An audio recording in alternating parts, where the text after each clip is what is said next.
Ora, bem-vindos para mais um vídeo e para mais uma apresentação de um livro, e hoje eu trago aqui um livro muito importante e um assunto muito importante.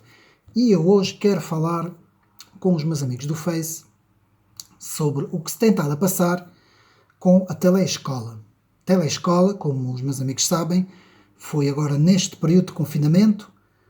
Foram, portanto, nesse caso a RTP criou, portanto, programas em que, portanto, se é ensinado por meio da distância, não é? As matérias, várias matérias. E no caso da história, tem sido cada vez pior. Eu não vou aqui dar nomes de ninguém, não vou aqui politizar esta questão. A única coisa que eu vou aqui dizer é o seguinte: a disciplina da história é uma das disciplinas mais importantes para o ensino primário, ensino preparatório e ensino secundário. Porquê? Porque é isso que vai conferir, portanto, o saber da nossa identidade, da nossa história, do nosso saber, do nosso povo e da nossa cultura. Pronto, para depois, nos cursos superiores, quem quiser enverdar para áreas das ciências humanas, não é? Ou das ciências sociais, ter, portanto, bases fortes para poder ingressar em vários cursos, não é? À escolha de cada um, não é? E é importante sabermos que a história não é simplesmente uma narrativa que se vai debutar aos alunos. Não, a história são factos que aconteceram no tempo e no espaço e que foram muito importantes. Portanto, nós aqui vamos fazer a diferença entre a história universal e a história de Portugal, e aqui vamos focar sobre a história de Portugal. Então é muito importante nós conhecermos todos os factos cronológicos, políticos, sociais, filosóficos, culturais, religiosos, sociais da nossa história. Conhecermos todos os acontecimentos, todos os documentos mais importantes, os tratados, as constituições, portanto, todos os decretos que foram sendo escritos ao longo da história, não é? Os tratados, que é muito importante, não é?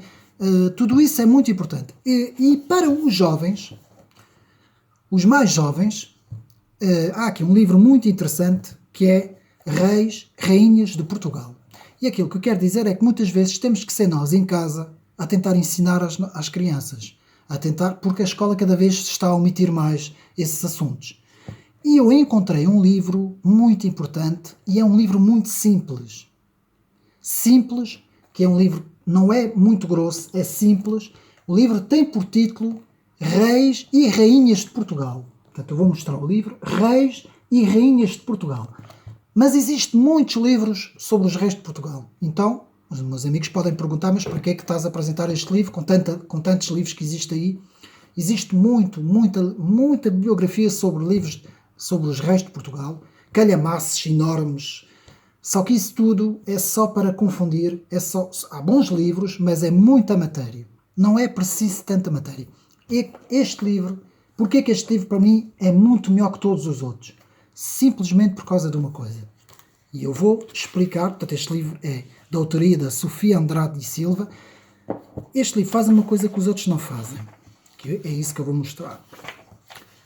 O livro tem várias coisas, mas eu vou falar principalmente disto, que é o seguinte. Eu vou até dar o exemplo como Dom Afonso Henriques, Dom Afonso I.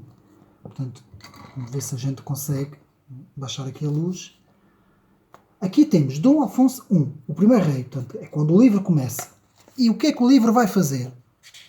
O livro tem apenas 2 páginas. Tem apenas 2 páginas. E aqui nessas 2 páginas está resumido toda a informação que é preciso saber sobre, portanto, neste caso é o primeiro rei. Então, eu vou explicar Dom Afonso I Dom Afonso Henriques, o primeiro rei de Portugal, e depois a alcunha, não é? Porque os reis tinham alcunha, nesse caso é o conquistador.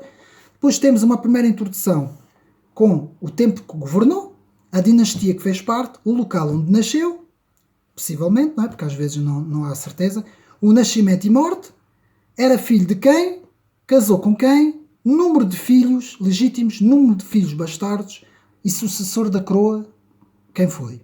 Portanto, isto começa logo aqui, apenas assim, neste bocadinho. Depois temos uma pequena introdução de quem ele foi, sua infância e sua educação, sempre um bocadinho de nada. Pus aqui uma página, o reinado, mais ou menos, não é? Para explicar o que é que ele fez. Os documentos mais importantes, a bula e o Manifestum Probatium, não é? Que foram os documentos mais importantes para a proclamação da independência de Portugal. A morte, a sucessão e aqui portanto, o rei que vai seguir e, portanto, os filhos. Portanto, a filiação de Dom Afonso Henriques. Com estas 2 páginas apenas, a pessoa fica a saber tudo, quase tudo, sobre, nesse caso, Dom Afonso Henriques. O que é que eu quero dizer com isso? Para nós queremos saber muito mais, não é? Nós somos capazes de ler livros assim, somos capazes de ler a biografia do Afonso Henriques, que eu agora vou fazer uma apresentação sobre esse livro também, porque nós temos tempo, somos adultos, temos outra maneira de ler, temos outra maneira de fazer as coisas, mas as crianças não, com o tempo que elas têm, que agora só querem estar agarrado aos telemóveis e à internet, não é? E aos jogos, não é? Isto é fácil, ler um livro, tem aqui a informação toda pequenino, lê-se num mês, uma criança consegue ler este livro. Uma página por dia fica a saber quem é o tal rei. Isto é por cronologia, não é? Portanto, começa do primeiro rei até o último, as 4 dinastias, não é? E faz aqui o resumo. Além de ter no início, pronto, só para quem quer aprofundar mais, tem, portanto, as genealogias, as árvores todas genealógicas de todos os reis, não é? De todas as dinastias, nesse caso, não é? Temos aqui as dinastias todas. Depois, portanto, as dinastias, lá está, não é? As 4 dinastias. E é um livro muito, muito fácil de ler. Um português fácil de ler. Como eu disse, cada rei está muito bem explicitado. Isto é um livro muito importante para as crianças. Eu recomendo este livro para as crianças saberem. Antigamente, há muitos anos atrás, não é? Nós sabíamos os reis de cor. Hoje não é preciso, não é? Hoje há outras coisas mais importantes. Mas isso é muito bom sabermos tudo sobre o nosso passado e sobre a nossa história. E isto é um ponto que eu aqui quero falar com os meus amigos do Facebook, para quem tiver filhos, não é? Para fazer um esforço para contar a história de Portugal. Como também quem for religioso, não é? For cristão, não é? É muito importante também a parte religiosa e os livros religiosos, nesse caso a Bíblia, e para quem for católico, toda o tradicional, todos os documentos tradicionais da Igreja Católica, não é? Tudo isso que nós sabemos. Portanto, é importante o nosso legado histórico, cultural e religioso. Cada vez mais importante. E isso é aquilo que estão a tentar apagar da memória coletiva do povo português. Portanto, estão a tentar apagar isto da memória coletiva do povo português. E é preciso que nós lutemos contra isso.